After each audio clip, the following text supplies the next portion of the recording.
မတို့ကဖုန်းကိုကင်နေရလားဖုန်းကကျမတို့ကိုပြန်ကင်နေတာလားတခါတလေဖုန်းကိုခဏလောက်ကြည့်မယ်ဆိုပြီးတော့ TikTok လေးဝင်လိုက်တာတပုတ်ပြီးတပုတ်ဖွင့်ကြည့်လိုက်ရင်းနဲ့အချိန်တွေအများကြီးကုန်သွားတဲ့အဖြစ်မျိုးဖြစ်ဘူးတယ်မလားဒါဆိုရင်တော့ကျမလည်းတူတူပါပဲအဲ့ဒီချိန်ကျမှကိုယ့်ဘာသာကိုပြန်တွေးမိ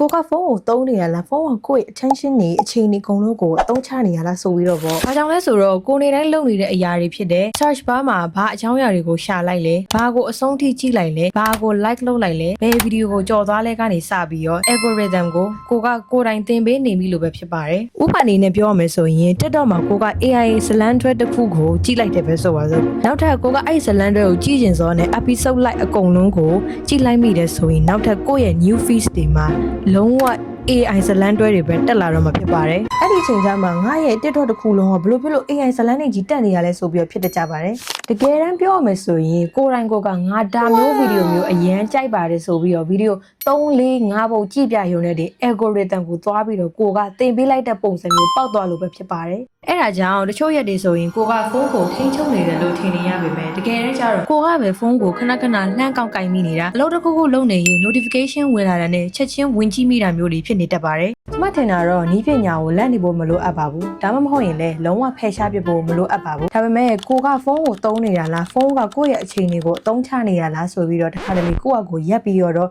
စဉ်းစားကြည့်သင့်ပါတယ်။ခဏလေးဒီဗီဒီယိုကြည့်နေတဲ့လူကရောဖုန်းကိုခဏကြည့်မယ်ဆိုပြီးတော့အချိန်ကြာကြီးကြည့်ပြီးနေပြီမလားအဲ့လိုဆိုရင်တော့ကိုမမဟုတ်တယ်ဆိုပြီးဝန်ခံသွားနော်နောက်ဗီဒီယိုမှာတော့ဒါမျိုးကိစ္စတွေမဖြစ်အောင်လို့ဘယ်လိုလုပ်ရမလဲဆိုတာကို